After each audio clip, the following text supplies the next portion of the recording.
Hi, everybody. My name is A.J. Bernard, and I'm the pastor at Center and Spring Grove United Methodist Churches near Washington Courthouse, Ohio. I was doing my morning devotions this morning, and this passage came up. I've read it 1,000 times, but this passage came up, and I wanted to talk to you about it. This is, as you can see, Matthew chapter 15 and beginning at verse 21. It's the story of Jesus dealing with the Canaanite woman. Now, who were the Canaanites? Well, she was from somewhere else. She wasn't Jewish. She was from the district of Tyre and Sidon. Let me see if I can find a map real quick to show you. Okay, here on the screen you can see the Galilee region, right? This is the Sea of Galilee, and down here we have Samaria. There's Nazareth. This is the Jordan River, and then down here, just below the map, would be the Dead Sea. There's Mount Moriah, Mount Tabor, the Horns of Atene. Beautiful, beautiful spot if you ever get the chance to go.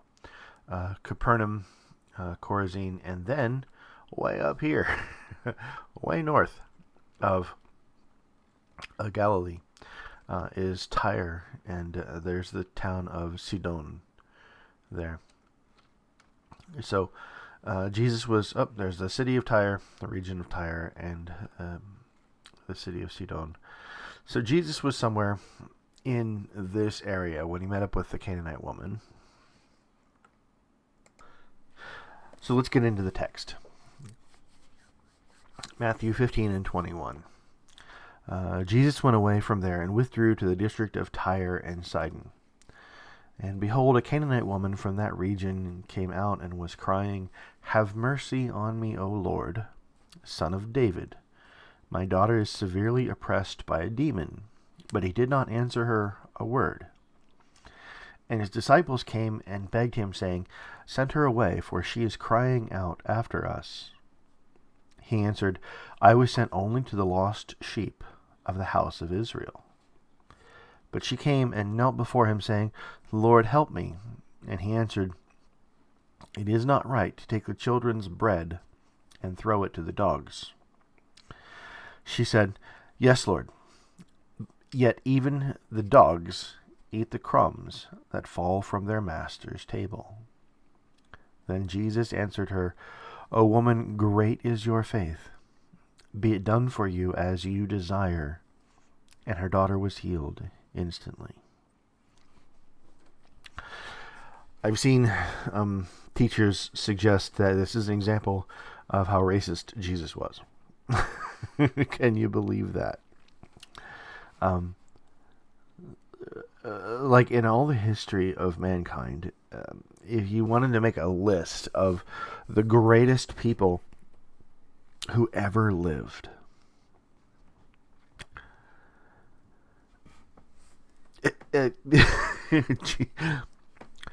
Jesus of Nazareth is the top of the list.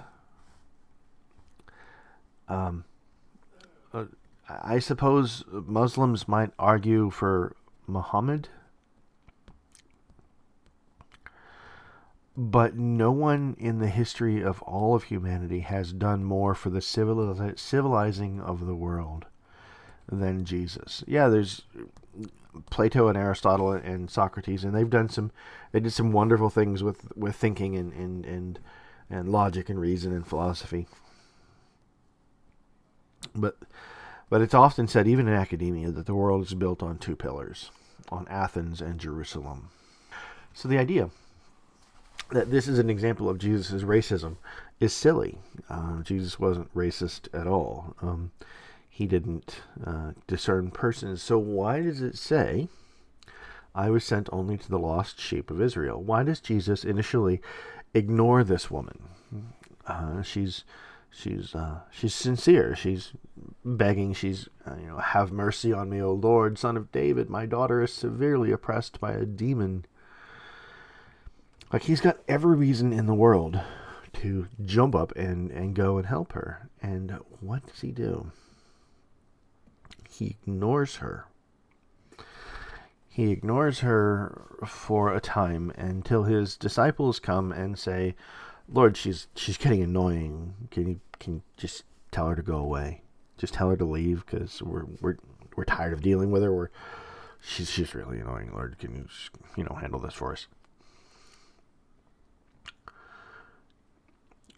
But when they do that, he says, I was sent only to the lost sheep of the house of Israel.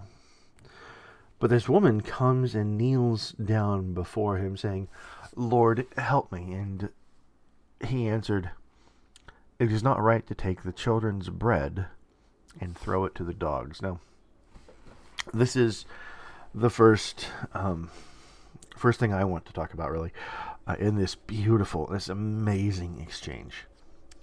It's not right to take the children's bread and throw it to the dogs. What does he mean by bread? Of course, he's talking about the stuff that you eat, right? But remember, at the Last Supper, Jesus takes the bread and he breaks it. He says, this is my body, which is broken for you. And then remember also where Jesus was born. And in English we say Bethlehem, like English-speaking Americans we say Bethlehem, but in Hebrew the place is Beit Lechem. Beit Lechem. Beit being the Hebrew word for house, Lechem being the Hebrew word for bread. Jesus was born in the house of bread. Finally, he says, I was sent only to the lost sheep of the house of Israel. Who is the house of Israel? They are the children, literally the children of a man named Israel. In Genesis, Jacob wrestles with God, right? And God changes his name to Israel. And so the children of Israel is the house of Israel, just like your house is comprised of your family, your wife, your husband, your children. Who is the bread? Jesus is the bread. This is my body, right? Broken for you. Born in Beit Lechem, the house of bread. It is not right to take the children's bread and throw it to the... we kind of cringe at this word, right? We kind of cringe here because did Jesus really call her a dog? Did Jesus really call her whole people dogs? Did Jesus really call her whole race dogs? It's worse than that. You see, he doesn't just call her dog. We look here and we see the Greek word as kainarion, little dog. Little dog. Not even a big dog. Not even a. I don't know. He calls her a little dog.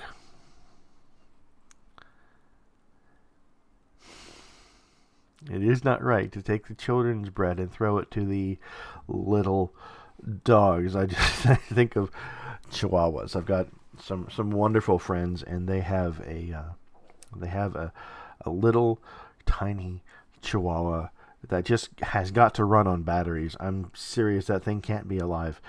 But it bounces, it runs, it's always yelling, it's always barking. It's the noisiest dog I have ever heard. A big dog will go roof, right, and then stop to rest. This little dog, Let me see if I've got a great picture of it. Let me see if I can find it for you. So I was over at the home of some of my friends, and the owners of this little dog, and this is the one I'm speaking of. Little tiny dog, and loves to crawl up on top of people and conquer them. And here I was very proud to have been conquered by this little puppy. Anyway, so this is the kind of dog that Jesus is talking about. These little yapping, annoying dogs, just barking all the time. It's not right to take the children's bread and throw it to the dogs. And she said, "Yes, Lord. Yet even the dogs," she uses the same word, Canarion, little yapping dogs, "yet even the dogs eat the crumbs that fall from their master's table." What a beautiful image. What's she saying? She says, "Yes, Lord, I am a dog. I am a little annoying thing. I am nothing compared to you. Compared to you who are God and Messiah and King and Master and Lord, I am nothing. I'm a little annoying yapping dog." And even dogs like me eat the crumbs that fall from the master's table, the little pieces of bread, the little insignificant crumbs of bread that you don't miss, the stuff you wipe off of your shirt when you're done, right? She says, "This thing that I'm asking for you, it's a crumb. I'm asking you to do something that is so insignificant in your ability, something that will cost you nothing, something that won't even take you out of your way. It won't stop you on your journey. It's something that is so small because your power is so great."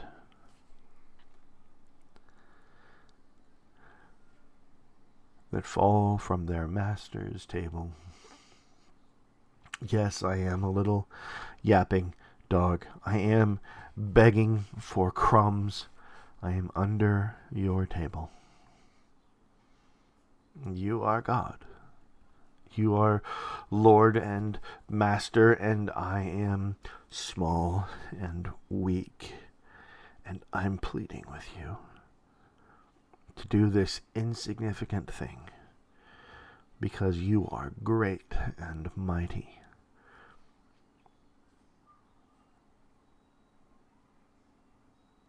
Wow. Then Jesus answered her, "Oh woman, how great is your faith." Do you see?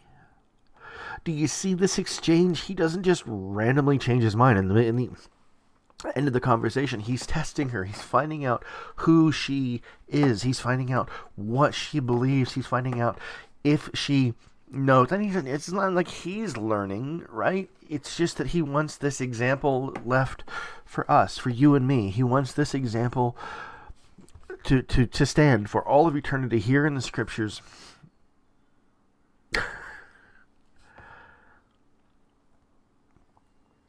Who are you? When God wrestled with Jacob, God says, "Let me go." And Jacob says, "I will not let you go until you bless me." And God says, "Who are you?" He says, "What's your name?" And Jacob says, "My name is Yaakov. I am Yaakov. I am Jacob." And what does Jacob mean? It means I'm a cheat. I'm a liar. I steal. Adam and Eve eat the fruit, and God comes walking in the cool of the garden, and Adam and Eve hide from him, and God says, "What is this you have done?" Does God not know? Of course God knows. Why does he ask? to give them the opportunity to repent. What's Jesus doing here? He plays coy, and he gives this woman the opportunity to humble herself before the God of the universe. And when she does, yes, Lord, even the dogs eat the crumbs that fall from their master's table. When she humbles herself before the God of the universe, Jesus answered her, "O woman, how great is your faith! Be it done for you as you desire." And her daughter was healed instantly. I hope that blesses you.